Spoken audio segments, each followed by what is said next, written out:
Dear listeners, we would love to get to know you better. Please write in the comments which country and city you are watching us from. Thank you. Peter sat in shock as he listened to his fiancée finish her statement. His anger surged through him. Pete had been driving to the show for their regular day out when he asked Polly if she wanted to take a week and go camping with him after her college classes ended next month. Polly replied, "Pete, you know I'm leaving the day after classes are over. Shelley, Emma, and I already have almost everything packed. We're ready to go. You know we're taking the whole summer for a trip out west." "Polly, if you think they'll just let that happen, you're mistaken. I thought when we decided to get married, you agreed not to go on this trip. What changed your mind?" "Oh, Peter, I never said that. You know we've been planning this trip ever since we started college. We've been saving every penny we could to pay for it. But we'll still have to work some during the trip unless we find someone to help cover the costs. Do you know how hard it was to cut expenses and stretch our budget so our parents would give us more money to save for this?" Peter, feeling betrayed, responded, "Polly, I know how your two friends act when they're away from home. I also know how they manage to cover their expenses when they can't pay for everything themselves. I've had bad feelings about them ever since you started those girls' nights out. I don't want you going out alone with them here, and I certainly don't want you spending the entire summer with them." Polly was furious. "How dare you talk about my friends like that? I won't let you insult them. You knew from the start, that I was going on this trip, and nothing has changed. You go on your short military reserve trips, and I trust you. Why can't you trust me the same way?" "Polly, it's different. I'm a reservist. When I'm called up, I'm on active duty, doing my job. I don't have time to think about anything else. But if you take this trip, we won't last. Even if you're not planning to do anything wrong, you'll be in situations where things can happen. And I won't be there. This trip could ruin us, and I won't just stand by and let that happen. Is that what you want? Are you trying to break up with me?" "No, Peter, of course not. You're my main man, and after this trip, we'll be even closer. We'll travel together and see the country. I'll come back, and everything will be fine. You'll always be the one for me." Peter's voice hardened. "Polly, I had better be your only man. If you go on this trip, you won't be my woman anymore. I can't accept you spending the summer like that, and then expecting everything to stay the same." Polly tried to ease the tension. "Oh, Peter, don't be silly. I told you I'll come home, and we'll be together. I don't want to argue about it anymore." The rest of the evening was a blur in Peter's mind. They had gone to the movies as planned, but he couldn't remember a thing about the film or their conversation. His thoughts were consumed by Polly, her friends, and her insistence on going on the trip. He recalled some of her remarks from the past year, things that now felt selfish and dismissive toward him. Before he knew it, the credits were rolling and the theater was emptying. Polly stood and took his hand, but they didn't stop for a snack or drink afterward like they usually did. Peter took Polly straight home, walked her to the door, and turned to leave. Polly grabbed his arm, confused. "Pete, what's wrong? We didn't stop for supper, and now you're just leaving me here. Aren't you coming in like you always do? I was really looking forward to spending more time together tonight." "No, Polly," Peter said firmly. "I'm not coming in, and I don't know when I will again. You need to decide what you want, because I can't keep doing this. But I'll tell you this, if you go on that trip with your friends, you won't see me in your house again. Think about that." Peter turned to walk away, and Polly reached for him again but missed. She took a few steps after him, calling out, "Pete, you didn't even kiss me goodnight. Why are you being like this?" She glared at him as he opened his truck door, looking back at her one last time. "Fine, go ahead and sulk.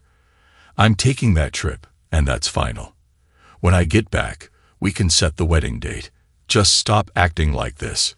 Polly turned and was closing the door to her house before Pete drove off. She looked up at her two best friends, who were watching her with grins on their faces. Emma said, I guess he didn't take it too well, huh? Polly shook her head and smiled. No, but he'll get over it. He always does when I put my foot down. Besides, he knows he can't find another girl like me.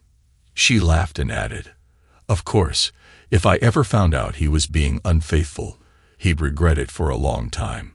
Shelley laughed and asked, and how is that attitude fair? Polly snapped back playfully, oh, shut up. You know I don't share my man with anyone. Emma laughed, teasing, you shared Jared with me Wednesday night. That was different, Polly replied, grinning. Peter's my man, and I won't share him. I'm not concerned about anyone else. He's the only one I'm serious about. The conversation shifted as Polly asked, so where are we making our first stop on the trip? I'm thinking maybe Boise or Bozeman, Montana. I feel like having some fun before we dive into anything serious again. Pete didn't call or visit Polly again before she left on the trip with her friends. The day after their planned departure, he drove to Polly's apartment to confirm that she had indeed left. The apartment was empty. He then went to her parents' house to check if she was there.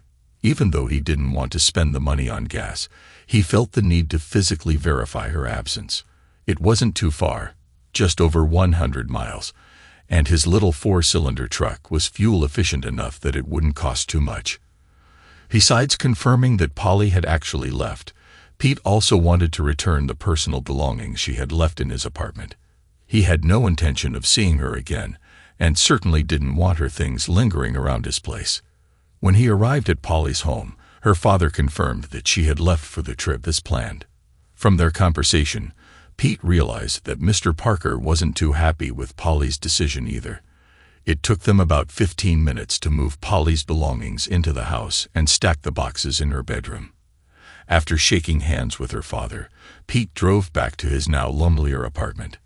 Pete was 2 years older than Polly, but a year behind her in college. He had just finished his associate degree in construction management and planned to get a bachelor's degree in project management. His long-term goal was to start his own construction firm after gaining a few years of experience. In addition to his studies, Pete was also a staff sergeant in a National Guard engineering company. Between his part-time jobs, the GI Bill, and his reserve pay, he had managed to get this far in college without taking on any debt. He lived in a modest apartment, but he was proud to pay his own way. Pete didn't have close family or savings to fall back on. His parents had passed away, and their construction company went bankrupt after their accident. The only thing Pete inherited from his father's side of the family was a small 80-acre plot of land in the country, left to him by his grandparents. The land had no house, just an old building used for storing a few pieces of outdated machinery. When Pete visited the property, he would camp out in the machine shed or by a stream near a cave. After returning from Polly's parents' home, Pete decided to terminate his apartment lease. He moved all his belongings to his piece of land and started living there, camping out and reflecting on what had happened. He still attended his National Guard Reserve meetings and summer training, but otherwise, he stayed on his little farm. At first, Pete spent his time lounging around, fishing, swimming, and feeling sorry for himself. This pity party lasted about a week before he snapped out of it and resumed his exercise routine. As a staff sergeant, he needed to stay in shape to perform his duties properly. After 3 weeks of living this simple life, Pete grew restless. He wandered into the old machine shed and looked at the equipment stored there. He knew the old tractor would still start. He'd used it often enough to clear brush and grass around the property. It was still early enough in the season to plow some ground and plant a late crop of soybeans. He knew he'd have to hire someone to harvest them, but it would give him something to do, and maybe even make a little extra money. Pete hooked up his plow and headed for the field. He had only made a few passes when one of his neighbors pulled up and stopped. The neighbor got out of his truck and watched Pete work for a while before walking over. When Pete stopped the tractor to talk, the man asked, "Why are you plowing? These days most people just spray to kill the weeds and use no-till planting in the crops. It saves time and money, adds humus to the soil, protects against erosion, and helps retain moisture. With the weeds out there, I could loan you my machinery if you want. Just remember, if you break it, you have to pay to fix it. Well, I don't know, Mr. Jeffers. I haven't done no-till before, so I wouldn't know how to start, Pete replied. Mr. Jeffers chuckled. Well, with the weeds that tall, you should probably bush hog first, then use Roundup to spray and kill the grass and weeds. After that, you can use my no-till drill like you would your old drill to plant the beans. Make sure to get Roundup ready seed so you can spray again once they come up, and you're all set. If you decide to do corn or wheat next year, you can do it the same way. Pete thought about Mr. Jeffers' advice the rest of the evening. It would definitely save him a lot of time and fuel to try no-till planting. He decided to give it a shot. He had an old spray rig he thought he could get working, and he knew his bush hog would still function since he used it often enough during the warmer months. Early the next morning, Pete began cutting the field with his small equipment. It took him 4 days to finish, but he stayed committed. Once he was done, he hooked up his disc to smooth out the area he had plowed. Then he went to the neighbors to ask about borrowing the no-till planter. He had already purchased the seed for his crop. When Pete drove up to Mr. Jeffers' house, he found him working in his machine shed on a tall, heavy-duty drill. Pete grinned as he got out of his truck. He walked up to Mr. Jeffers and extended his hand for a shake. Good morning, Mr. Jeffers. If you're still willing to loan me your no-till drill, I'd like to take you up on it.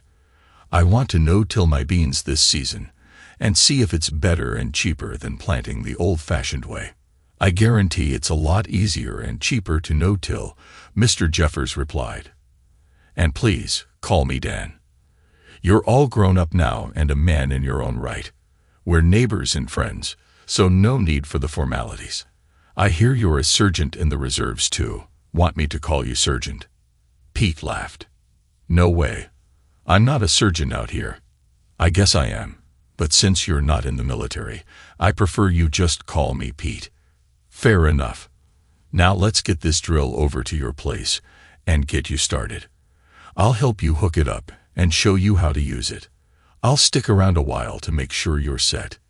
Even with the late start, Pete only took part of 2 days to get the beans drilled. He made sure to clean up the drill before returning it to Dan. His next task was to find the funds for fertilizer and get it spread on the field. Before doing that, he took several soil samples across the field and brought them to the county agent for testing to determine the right mix of fertilizer and lime to apply. To his relief, he found that he didn't need to apply any lime, just a small amount of fertilizer. He purchased the fertilizer at the local co-op and used one of their spreaders to apply it to his field. After almost 2 weeks of hard work under the sun, Pete finally found a moment to sit in front of his cave and relax. He was proud of what he had accomplished and looked forward to harvesting a cash crop in the fall.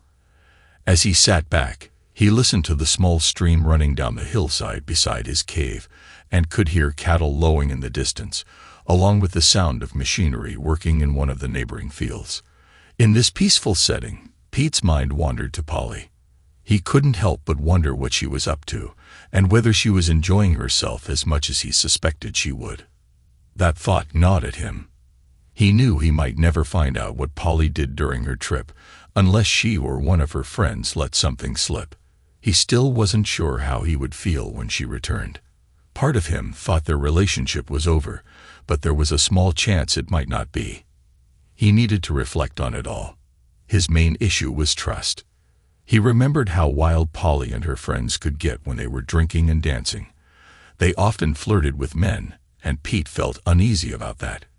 During his time on deployment, he had heard rumors about Polly spending time with other men. Twice while he was away, he was informed that she had been seen out with different guys, looking far too friendly. A friend even sent him a letter detailing Polly's escapades, including a not-so-flattering picture. Another friend claimed to have seen her being overly affectionate with multiple men while Pete was stationed in Afghanistan. When Pete asked Polly about the rumors, she always denied them. He chose to accept her explanations, but couldn't shake the doubts lingering in his mind. He knew the friends who reported these things were not fond of Polly and likely only shared the worst of her actions. Still, where there's smoke, there's fire. He was nearly certain Polly had at least crossed some lines, even if she hadn't fully cheated. After reflecting while enjoying a few beers, Pete came to a conclusion about his relationship with Polly. He just didn't trust her anymore. He wasn't even sure he still loved her. If he truly loved her, the pain of what he perceived as her cheating and taking that trip would have hurt more. Deep down, he realized he was uncertain about whether she loved him either. She certainly didn't seem to respect him based on her actions and cutting remarks. Pete decided it was time to move on. He would not search for Polly when she returned. He had no intention of revisiting any of their old haunts, so the likelihood of running into her by chance was slim. He had only brought her to his farm once, and he believed she wouldn't be able to find him here even if she looked for him. If she did, he would play their reunion by ear, but he knew it would be a challenge for her to win him back. As the summer progressed, Pete continued to work around his little place. If he wasn't busy with the reserves, he was on the farm. He converted a garage bay in his machine shed into a small workshop for his machinery. He plowed and planted a small garden to grow some of his food for the summer. Right now, he was sleeping in the cave where it was cool, but he knew he needed to figure out his living situation for the winter. If he went back to college, he would need to rent an apartment. If not, he needed to decide where to live during the cold months. One day, as Pete contemplated school, he felt tired of classes. He was content on his little farm and enjoyed his short tours with the reserves. He decided he wouldn't be returning to college in the fall. His thoughts then turned to winter living. He didn't want to venture into town to find a rental, as that would require finding a job, which he really didn't want to do. This meant he needed to figure out how to make his place snug enough to withstand the winter on the farm. Pete considered cobbling something together in the machine shed, but he preferred the cave's location. It was high enough above the stream that he didn't have to worry about floods, and he enjoyed the beautiful view from the front of the cave.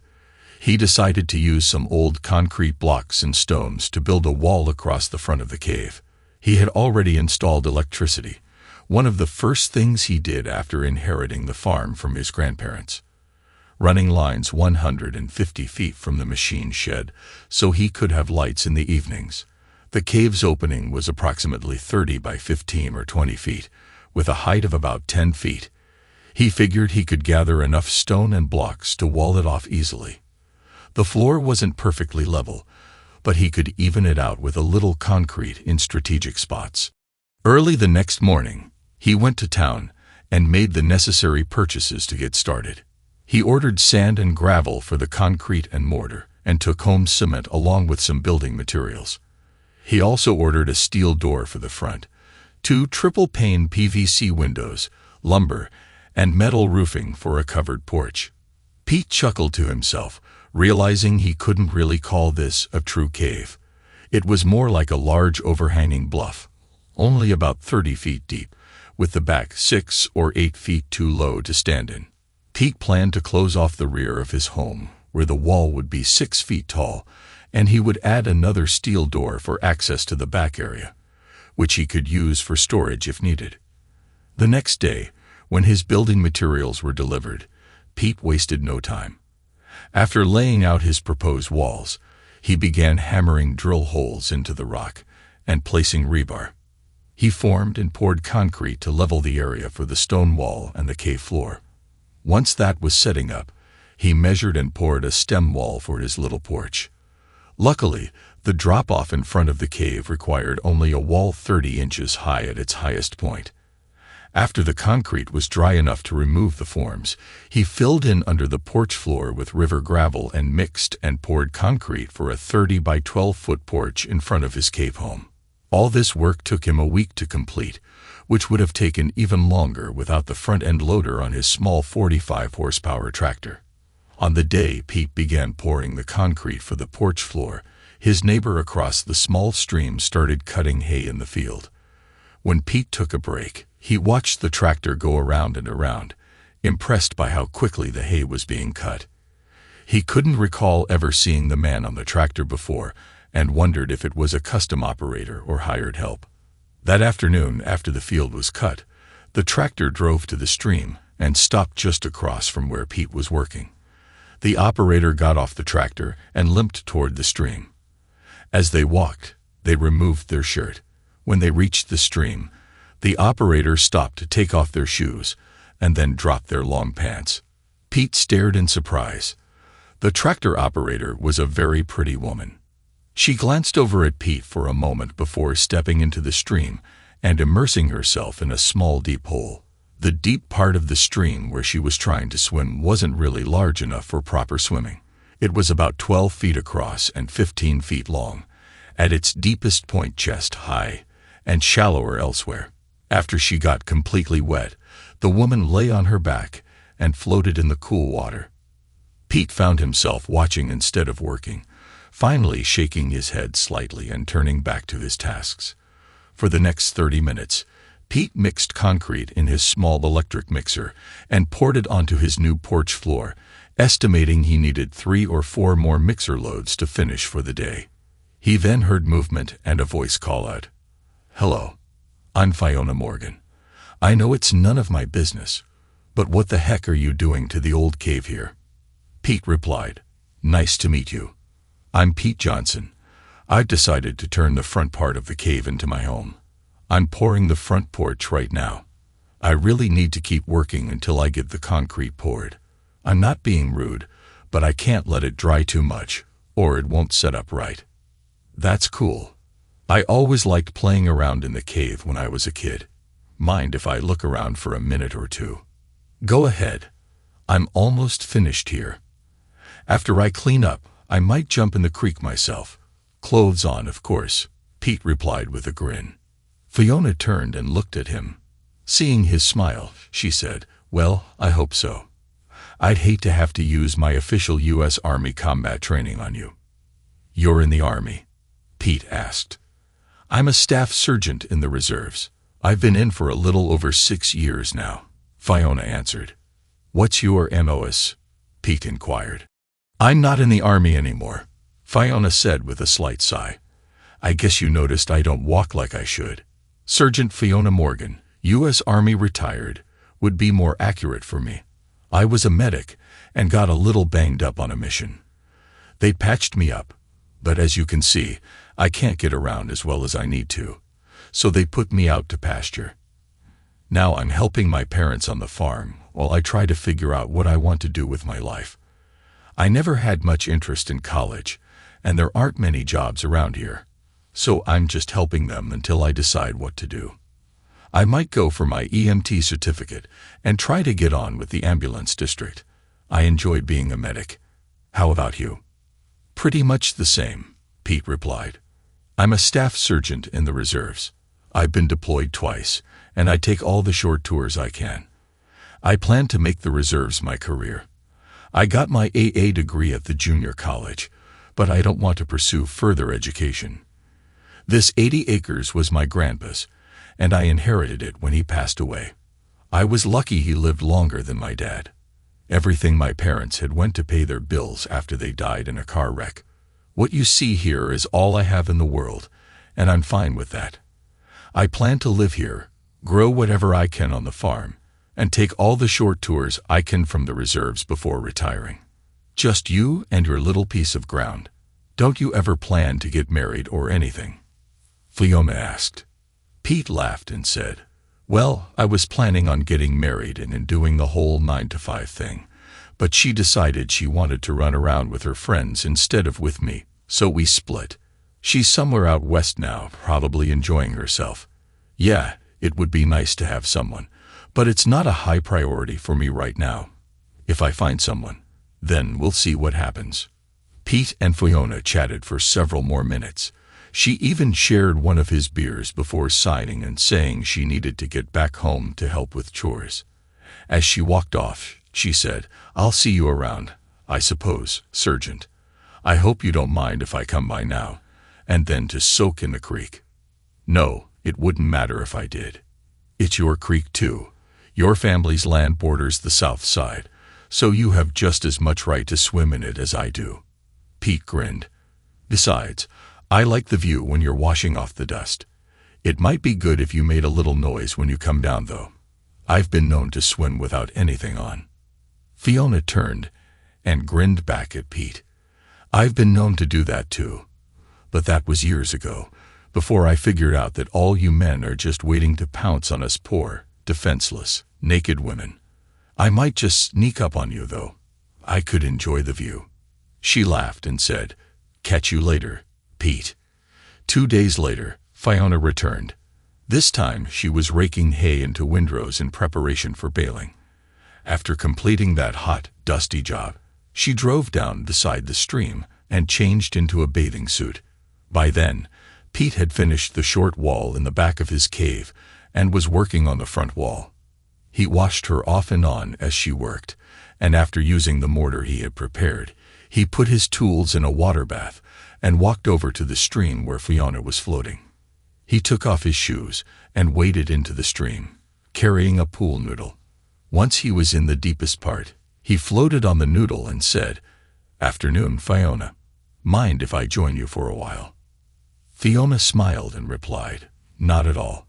How's it going, Pete? The two young people visited for several minutes, but then Pete decided he needed to return to work. He invited Fiona up for another beer before she left. Those 2 days seemed to set a precedent for the rest of the week. After finishing her day's work in the field, Fiona would meet Pete at the swimming hole, and they would talk.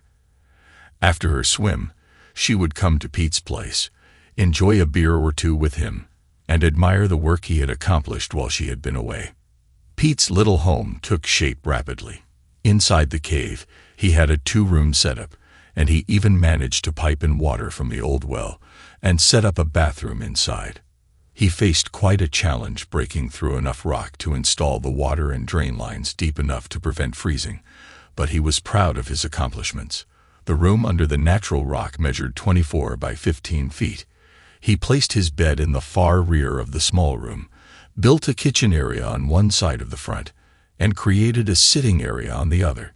His bathroom was tucked behind the kitchen area. He was also pleased to have installed a small wood stove for winter heat, all for about $3,700 in building materials. After the hay was harvested, Pete didn't see Fiona as often as before, but she still came to the swimming hole at least twice a week throughout the hot part of the year. To his surprise, Pete found himself looking forward to seeing her and felt disappointed when she didn't show up. Finally, on a Wednesday, while they were floating in the stream and enjoying a beer, Pete mustered the courage to ask her out.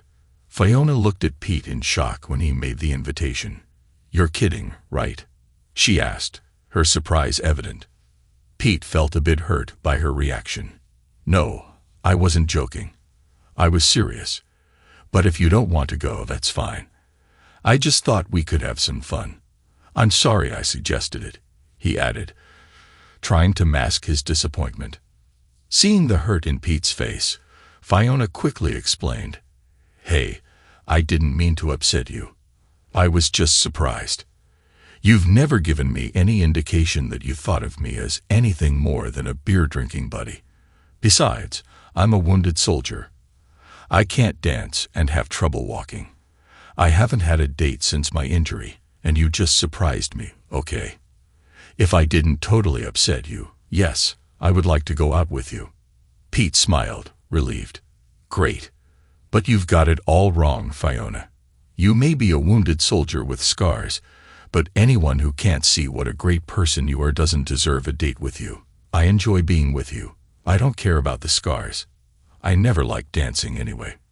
Pete was not the most observant person, but he did notice how Fiona's eyes and face lit up when he told her he enjoyed her for her personality and inner beauty rather than her exterior. His words made her heart flutter, and she could tell from his tone that he meant every word. She felt her spirits lift higher than they had been since her injury. Although she wasn't in love with Pete yet, she was definitely on her way there. After that moment, Pete and Fiona continued to date and visit back and forth throughout the long winter. She was amazed at how cozy his little home under the cliff was and enjoyed every moment spent with Pete. One spring day, they were back at Pete's home, sitting on the front porch and watching a typical spring thunderstorm.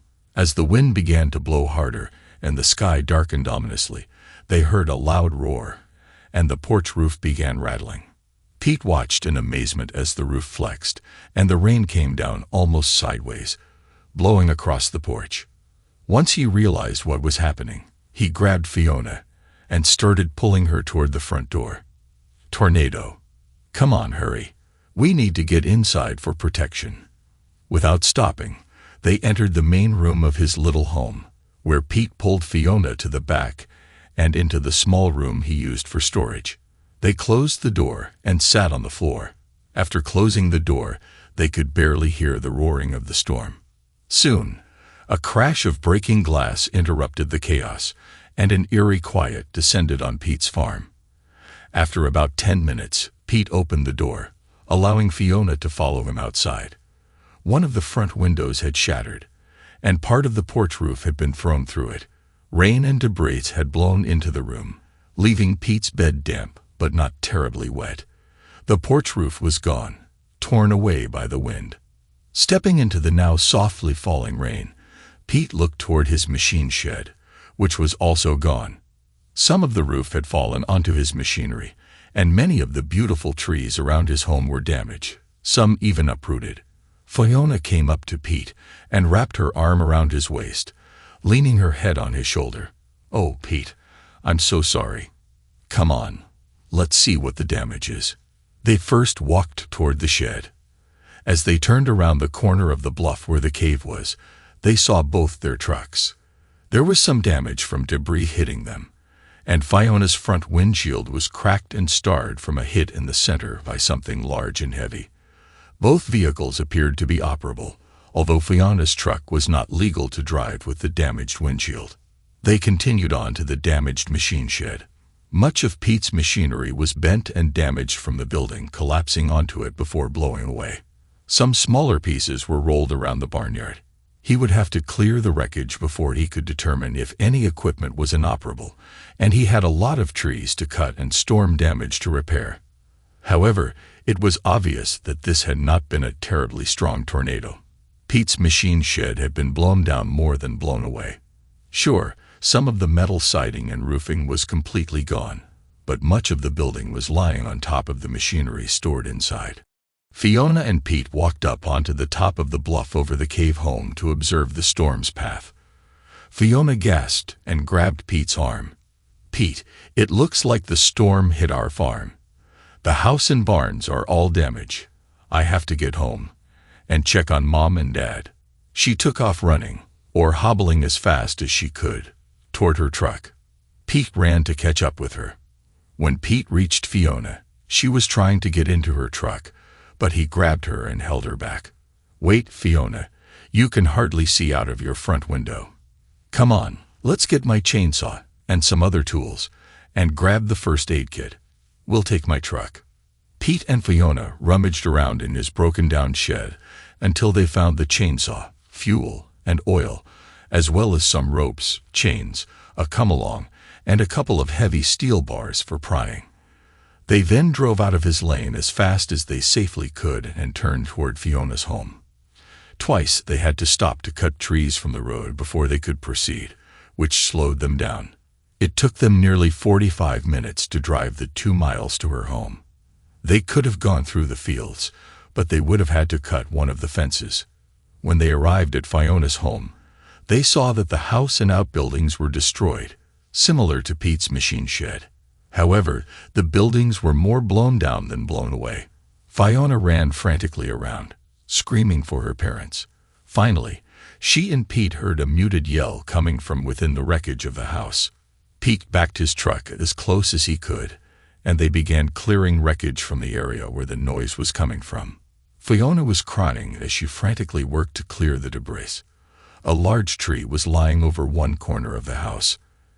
After they managed to cut the tree away, Pete saw a broken cellar door partly covering the steps leading down into the cellar beneath the house. The yelling was coming from the cellar. They finished clearing the door, and Fiona rushed down the stairs, calling for her parents. Pete followed her, carrying a flashlight. When he got to the bottom of the stairs, he saw Fiona hugging her father and mother tightly. Pete walked up to Fiona and wrapped his arm around her waist to comfort her as well. After the initial relief of finding each other safe, Fiona's father, Seth, began to walk out of the cellar. When he reached the top of the stairs, he stopped and looked around their farm in shock. Fiona and her mother, Bridget, stood on either side of him, each wrapping an arm around his waist. Pete walked up beside them, standing in silence for a moment, as they all took in the devastation. After a few moments, they began to walk around, surveying the damage. The rain was picking up again, and Pete said, "Look, folks, it's getting dark, and the rain is starting again. Why don't we all go to my place for the night? We can decide what we need to do in the morning and get started on rebuilding.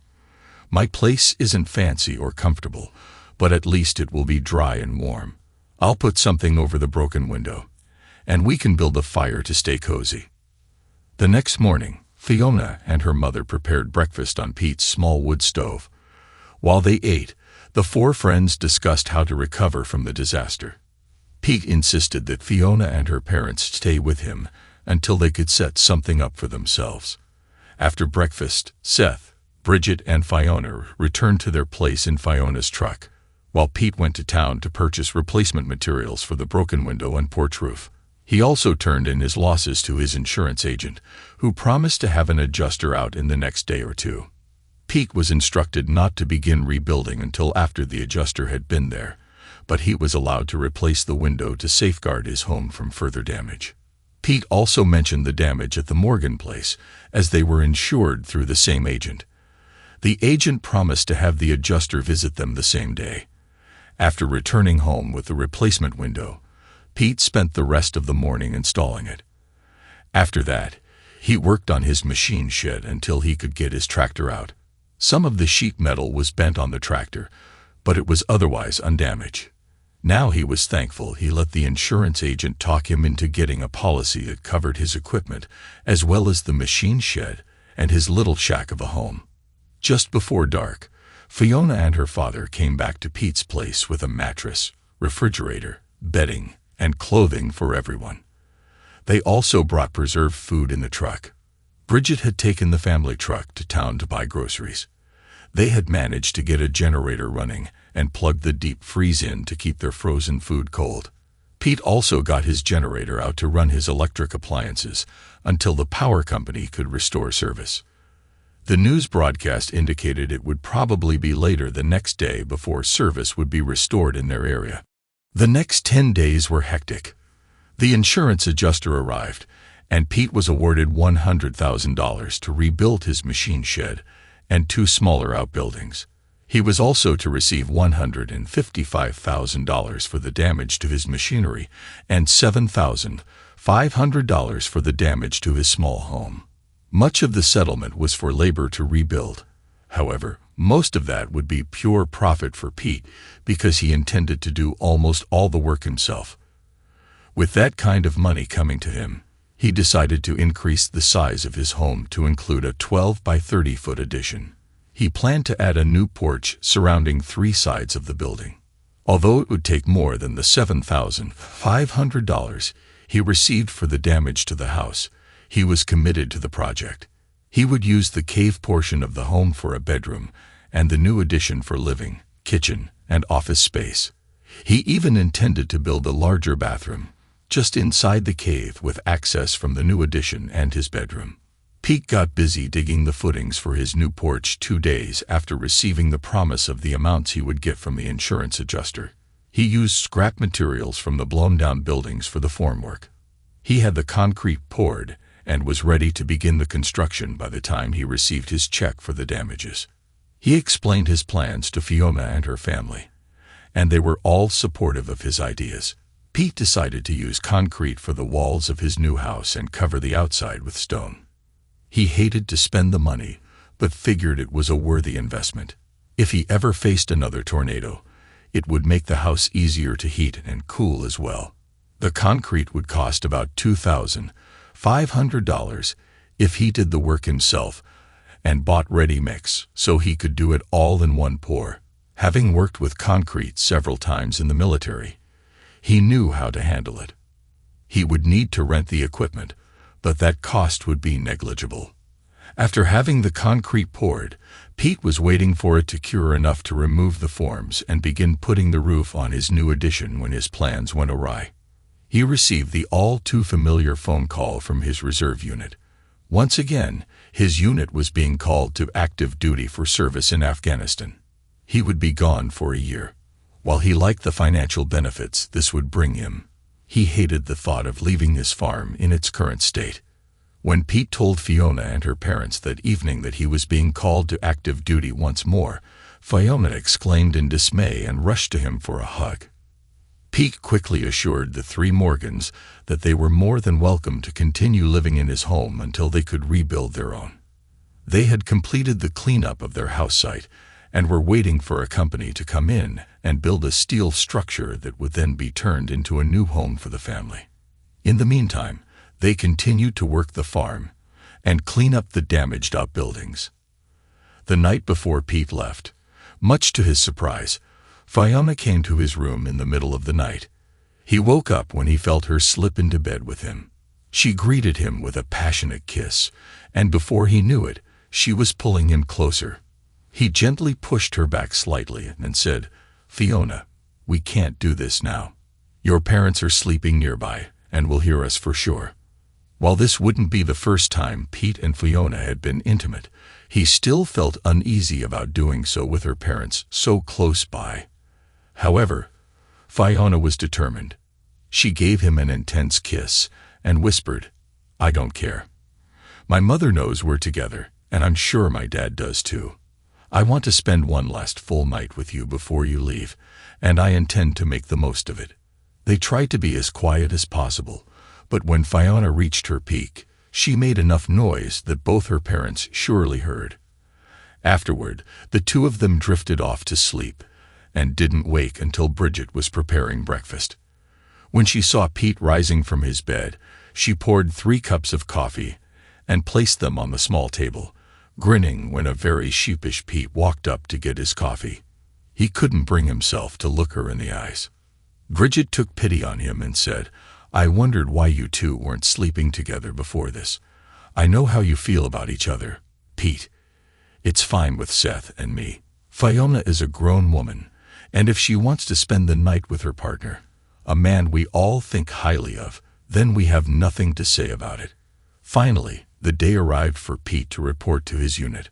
All 3 of the Morgans watched as he drove off to war once again. Fiona would pick up his truck after his unit deployed and return it to his farm. He had added her name to his checking account, so she could pay his bills while he was gone. She and her father would farm his small acreage during his deployment. The first 3 days at the reserve center were typical for a unit mobilization. Paperwork, and more paperwork. There were also last-minute loadouts of equipment that had to be shipped overseas with them.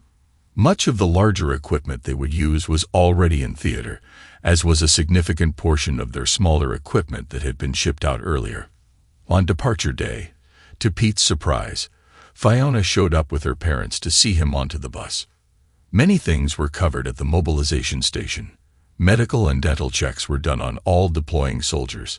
Personnel files were updated, and there were legal briefings, along with concentrated training and weapons qualification. During this deployment, Pete made use of the legal update and created a will, leaving all his belongings to Fiona. He'd never told her about his decision. After 3 weeks at the mobilization station, Pete's unit of combat engineers was loaded onto aircraft and flown to Kazakhstan for a short acclimatization period before moving into the country to relieve the engineer unit they were replacing. This replacement took place over a 30-day period, after which Pete's unit was solely responsible for engineer functions in their assigned area, supporting local Allied and U.S. forces.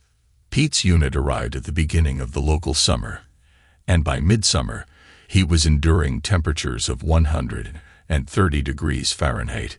It was miserably dry and dusty, and they worked long days and many nights doing everything an engineer unit does. They performed route clearance, built schools, roads, and other structures. often facing enemy fire. While being overworked, Pete had mixed feelings about it. He both loved and hated the experience. Many days, Pete took the opportunity to call home and talk to Fiona, and their conversations gradually deepened. As they approached the halfway mark of their deployment, disaster struck. The unit was working on a road in the mountains when they came under attack. After almost 30 minutes of intense fighting, Pete's platoon sergeant was hit, and as the next senior sergeant, Pete found himself thrust into the role. He quickly adapted to the situation, just as he became aware of the location of all platoon members when the platoon leader was also struck down. Now Pete was in charge of what remained of the engineer platoon, fighting for their lives. Noticing a decrease in the level of fire in one sector he was responsible for, Pete led a counterattack against the terrorists. He and 13 of his remaining soldiers moved into the breach, systematically working down the line of attackers. The support he had requested finally arrived, and the attack helicopters concentrated their fire in support of him and his men. Within 10 minutes of their counterattack, the terrorists began to retreat in defeat. By the time reinforcements arrived, all that was left was mopping up and treating the wounded before evacuation. After this action, Pete found himself not only gifted and highly competent in combat, but also a superb platoon sergeant in all aspects of his job. By the time he returned home, he had been promoted to platoon sergeant, E7, and awarded the Bronze Star for his leadership during the attack. Finally, the day all deployed reservists longed for arrived. They were replaced and returned to the United States, where their unit was demobilized. As has become customary in many towns when their National Guard or Reserve unit returns from deployment, Pete's unit was met by throngs of happy friends and family. To Pete's surprise, Fiona threw herself into his arms when he made his way into the crowd, hoping to find his truck waiting for him, so he could return to his small farm and relaxing surroundings. Pete almost stumbled when Fiona wrapped her legs around his hips and her arms around his chest. "Oh, Pete, I've missed you so much. I'm so happy you're home," she exclaimed. "Come on. I've got your truck. What do you want to do first?" "It's almost noon. I'd really like to get some good food," Pete replied, laughing. "What they served us was fine, but I want to hit all my favorite restaurants as soon as I can. I've missed pizza and good steaks more than anything. Right now, though, I'd love to have a pizza from the House of Pizza. It was one of my favorite places when I was in college here in town, and I've dreamed of one of their homemade pizzas almost since we got to Afghanistan. After that, I just want to go home and sleep for 24 hours, then eat some more." When they arrived at the House of Pizza, they took Pete's favorite table. He and Fiona were chatting and holding hands across the table when a very pregnant waitress walked up. She pulled her order pad from her pocket and turned to take their order, but when she saw Pete, she dropped her pad and turned pale. "Pete, oh my God, I've been looking all over for you. Where have you been? It's so good to see you again. I've really missed you." She leaned down, trying to hug him, but Pete jumped back to avoid her attempt. It had been over 2 years since they broke up, and she was the last person on his mind. "Hello, Polly," he said, glancing at her pregnant belly. "I see you found another boyfriend. Or is that a result of your running around with the friends you call skanks?" Polly left in tears and disappeared into the kitchen. Soon after, another waitress approached their table, requesting their order in a surly manner. Pete felt a twinge of unease, worried that they might do something to the pizza that would make it unsafe to eat. He remembered that Polly had a history of acting out in anger. Looking at Fiona, he said, "You know, I think maybe we should just leave. I've lost my appetite after talking with your friend in there." Without a word, Fiona stood up and waited for Pete to follow. She stepped closer and gave him a quick kiss. "Honey, I have to use the restroom before we go. It'll just be a minute." The waitress glared at Fiona, then stomped back into the kitchen. Pete stood by the front door, waiting for Fiona. After a few minutes, he heard raised voices coming from the back of the restaurant. He moved to see down the hallway and spotted Fiona and Polly facing each other. their expressions tense. Pete walked toward the women, and halfway across the floor, he heard Polly say, "I still want to know what you're doing with my fiancé, you little crippled-up tramp. I heard his unit was called up, but now that he's back, I intend to marry him. So you need to just back off." Fiona laughed and replied, "He wouldn't marry you after what you've done to him, even if you were his last chance for matrimony. I can't believe you were so foolish to leave him for your friends for a summer. I know he promised you that if you did that, he would never be your man again. What's the matter? Need a dad for your little one? When you saw Pete, did you think you could talk him into taking that role? I wonder if this is the only one you've got, or maybe you found another one on your little escapade. Now, I suggest you just trot back into the kitchen and hide, or get back to work. My man and I are leaving.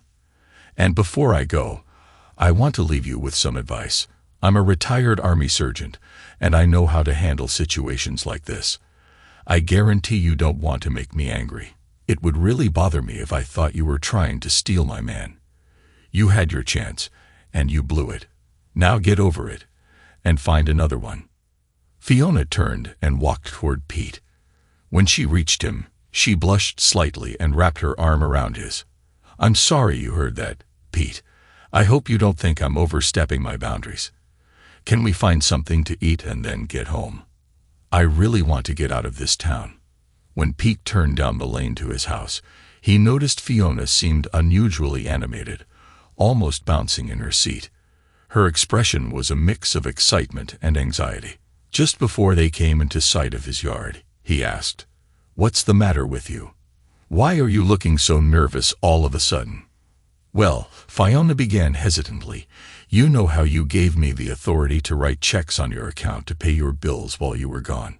I sort of spent a lot of your money, and now I'm afraid you might be a little upset about it. Dad and Mom thought it was a good idea, and I guess we just talked each other into doing it. I'm sorry if I did wrong." Pete was watching Fiona, trying to determine what she might have done that would upset him. As he approached his usual parking spot, he finally registered what he was seeing. His house was finished. It had a roof, a covered porch on 3 sides, and was beautifully landscaped with flower beds and shrubs. His machine shed had been rebuilt and was even slightly larger than before. He stopped the truck, staring at his little farm in shock, his stomach clenched. From the looks of it, Fiona must have spent everything he received from the insurance, and perhaps a little more. Turning to her, Pete felt anger rising and fought to keep his voice civil.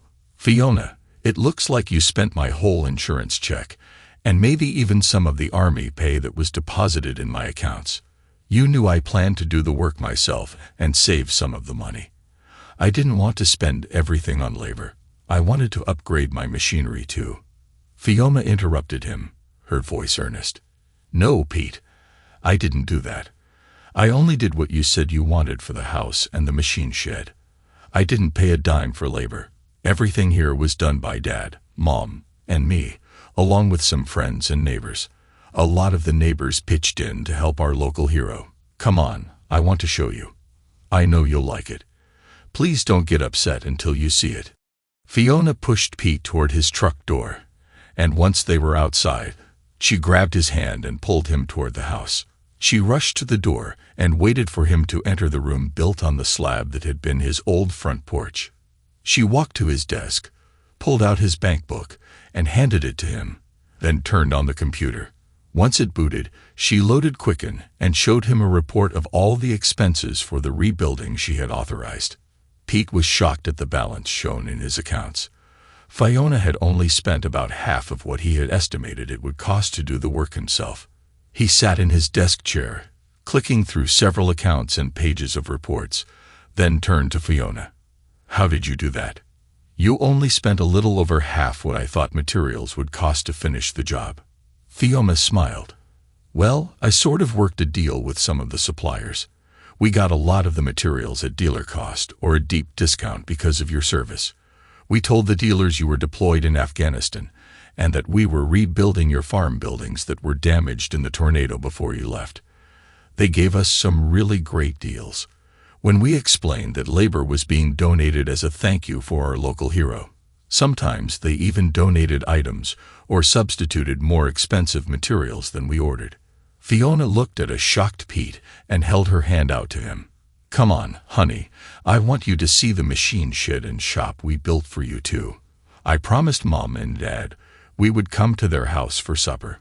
Pete followed Fiona around his yard and machine shed, still in shock. It was exactly as he had described it when telling her about his plans, and in some cases it was even better. Fiona and her crew had even installed compressed air lines in several strategic places in the shed. There was a pit in the floor for him to work under machinery if needed, and the pit could be covered for safety when not in use. After they finished in the new machine shed, Fiona led Pete outside and pointed out that they had even cleaned up the damaged trees from the tornado. She showed him a new shed built behind his house where all the firewood had been stored out of the weather. Pete was reeling in shock when Fiona led him back into his house and showed him his bedroom. Inside, she gently pushed the door closed and turned to Pete. Moving closer to him, she wrapped her arms around him and kissed him softly. At first it was gentle, but then it became more intense as they embraced. Pete felt Fiona's warmth against him, and they shared a moment of connection. As they pulled away, Pete laid back with a sigh and pulled her close to him. Fiona rested her head on his shoulder and wrapped her leg around his thigh. Looking at Pete, she whispered, "I've missed you so much. I love you, Pete. I was so worried about you while you were over there." Pete moved his head slightly and gave Fiona a gentle kiss. "I love you too, Fiona. After being with you, I know I never loved Polly. I don't think I even knew what love was until I met you. I love just being with you, sitting quietly, working, or just enjoying each other's company. Anything I do with you is better than anything I do without you or with others." After a short nap, Pete rose from his bed and quietly moved out of the bedroom without waking Fiona. He went to the refrigerator, found his favorite drink, and stepped out onto the front porch. Taking a seat in his new porch chairs, he looked over the stream at the Morgan's hayfield while he sipped his drink. Pete sat quietly, listening to the sounds of his home. In the background, cattle lowed, a dog barked, and a rooster crowed. One of the neighbors was operating a tractor, and all of this blended with the gentle sound of the spring running down the hill beside his home on its way to join the larger stream near the swimming hole. He hadn't even thought about the fact that he was still in his pajamas. He was home, and he was comfortable. He heard the door open and turned to see Fiona come out of the house, looking radiant. He was captivated by her presence. "You're so beautiful, Fiona," he said quietly. "God, I love you." Fiona smiled, feeling emotional. "No, I'm not. I have scars now, but I love you for saying that." Pete wrapped his arm around her and pulled her gently closer. "Yes, you are beautiful, Fiona. You're all woman and put together perfectly. I'm really getting tired of you complaining about your scars. Even with those marks, you are the most beautiful woman I have ever seen. They just add to your beauty. They show your inner strength and dedication to those in your care. They reflect the kind of woman you are, and I love you all the more for them. Now, why don't you sit here with me for a while? I want to relax and enjoy the peace and quiet until I finish this drink. Then we'll go to your folks' place." During the trip to Fiona's parents' farm, Pete reconnected with his home area. He was saddened by the devastation still apparent from the tornado.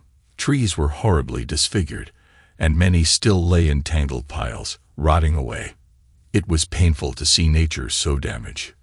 Pete knew it was nature's way, but it still hurt. When they drove into the yard at Fiona's parents' home, he was impressed. While he could still see the destruction from the tornado, the farm was recovering. The barns were rebuilt, and the house had been restored.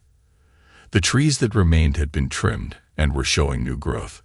He thought the house looked strange, a metal box with a roof and a small porch over the door. He missed the older, well-maintained two-story house that the tornado had blown down. Pete was met in the yard by Seth and Bridget. Seth stood back grinning while Bridget wrapped Pete in a hug.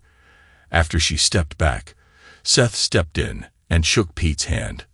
"Welcome home, Sergeant. We're all glad you made it back safely. Now maybe these womenfolk of mine will quit worrying so much about you and get a full night's sleep for a change." After a wonderful meal, the four of them sat in the yard, visiting as night fell. Finally, around 9 p.m., Pete was about to pass out from exhaustion. "It's great being here with you all, but I'm just dead. I need to get home and sleep for about a week. Thank you for the wonderful meal and the nice welcome home." Pete stood to shake Seth's hand, and when he stepped back, Bridget wrapped him in another hug. Now, to Pete's surprise, she gave him a quick kiss on the cheek before stepping back, her eyes glistening. "Now you don't stay away, Pete. We want you to come back real soon." Pete smiled, then turned to walk toward his truck. Fiona hugged her mother and father, then moved to catch up with Pete, wrapping her arm around him and leaning her head on his shoulder. When they got to his truck, he opened the door and pulled Fiona close for a kiss. She stepped back and began to climb into his truck, and he watched her with surprise on his face. "Fiona, what are you doing?" he asked. Fiona looked worried and upset. "Pete, I'm going with you, honey. If you don't want me, I'll understand, but I want to be with you.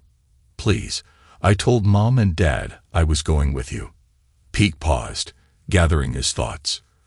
"Fiona, you know I love you, but is this really what you want? I would love to take you back home with me tonight. Nothing would please me more than to have you move in with me, but we have to think about what it would mean for your reputation here.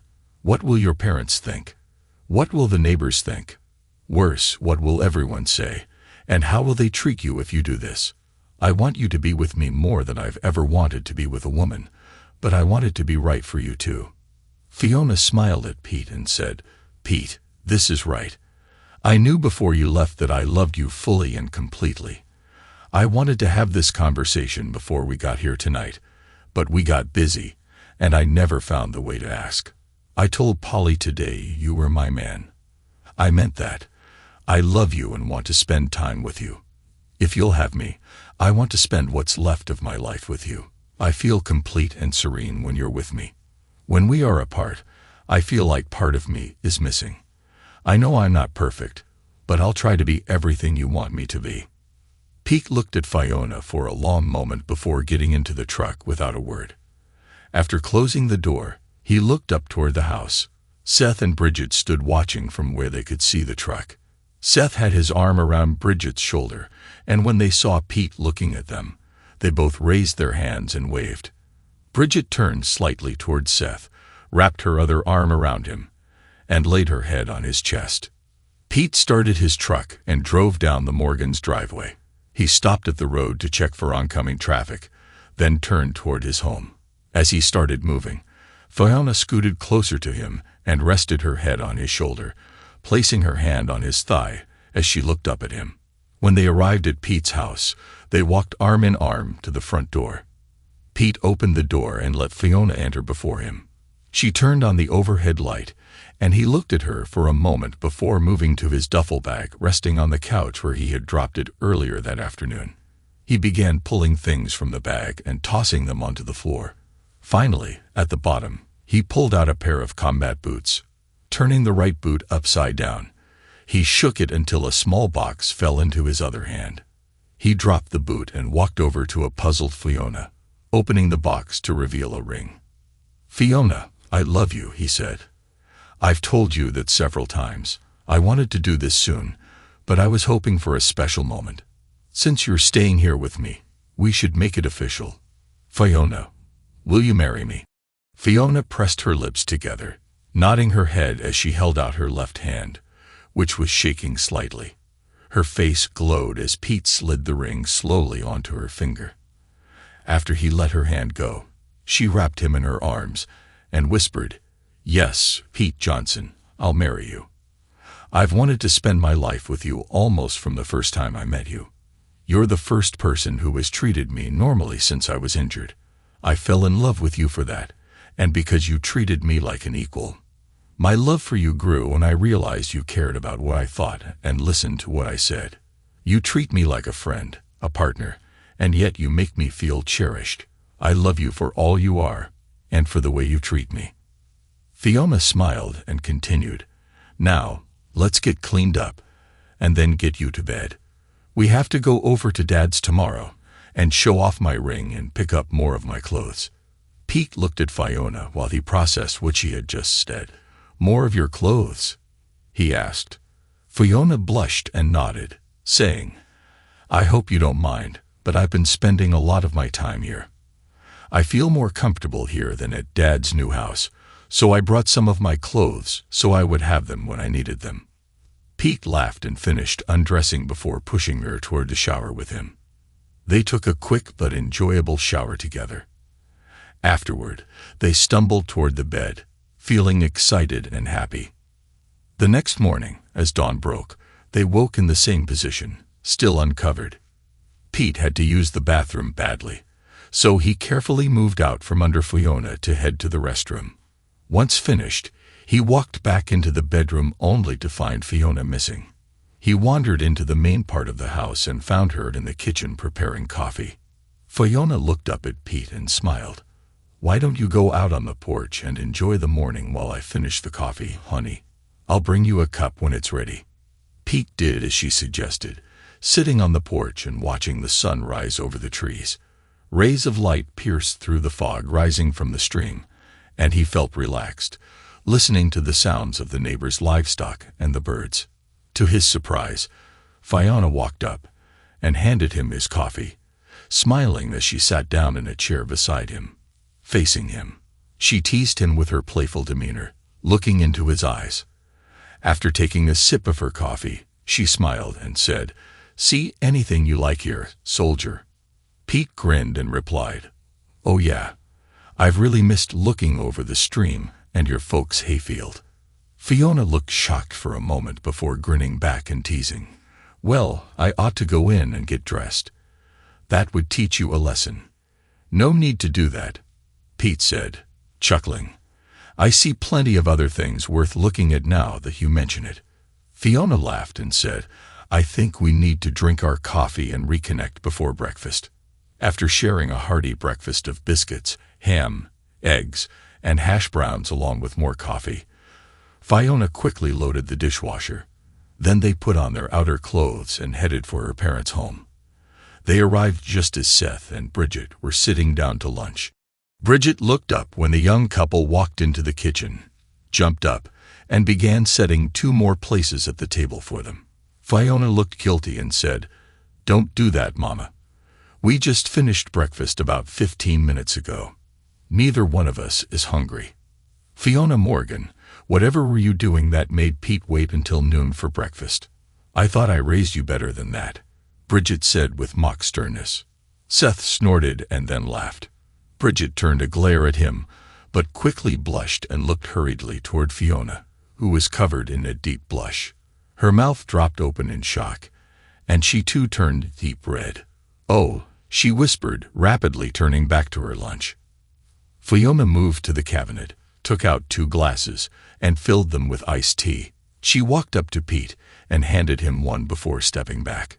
She gave him a quick, gentle kiss and sat at the table beside her mother, sticking her left hand out over her mother's plate.